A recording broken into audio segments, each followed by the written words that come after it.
Assalamualaikum warahmatullahi wabarakatuh. Halo, selamat siang semuanya. Perkenalkan, saya Mirza Naniananta dengan NPM 204230211. Di sini saya akan mempresentasikan tentang transformasi kurikulum di Indonesia.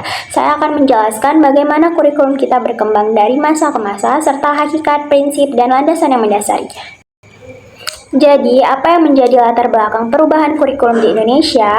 Kurikulum adalah panduan utama dalam sistem pendidikan kita. Seiring dengan perkembangan zaman, tantangan pendidikan juga berubah, sehingga kurikulum perlu diperbarui agar tetap relevan. Beberapa faktor yang mempengaruhi perubahan ini adalah perkembangan teknologi, kebutuhan tenaga kerja, serta kondisi sosial dan politik di Indonesia.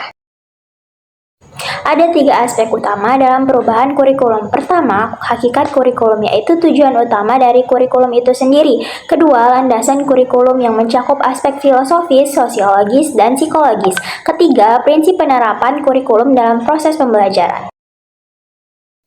Kurikulum yang pertama yaitu kurikulum 1947 atau Rencana Pelajaran 1947.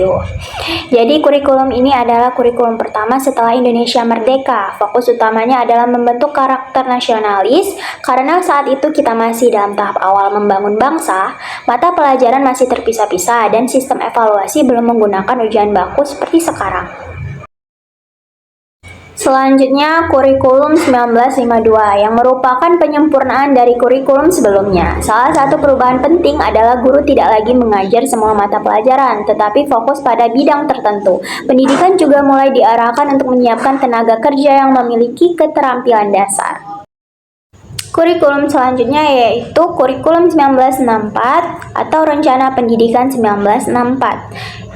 Kurikulum 1964 ini menekankan konsep pancawardhana, yaitu 5 aspek utama dalam pendidikan, yaitu moral, kecerdasan emosional, keterampilan, dan jasmani. Konsep gotong royong juga mulai diterapkan dalam pembelajaran kurikulum ini. Selanjutnya ke kurikulum 1968. Setelah pergantian pemerintahan, kurikulum 1968 lebih diarahkan untuk membentuk stabilitas nasional.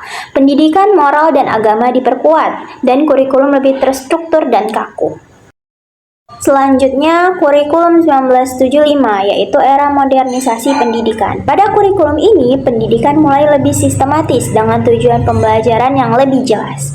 Konsep manajemen by objektif diterapkan untuk memastikan setiap pembelajaran memiliki tujuan yang bisa diukur.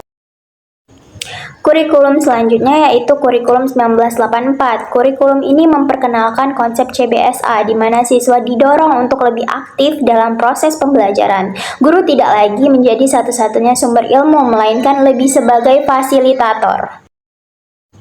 Untuk kurikulum 1984 sampai 2006, kurikulum dalam periode ini semakin mengarah pada keseimbangan antara akademik dan keterampilan.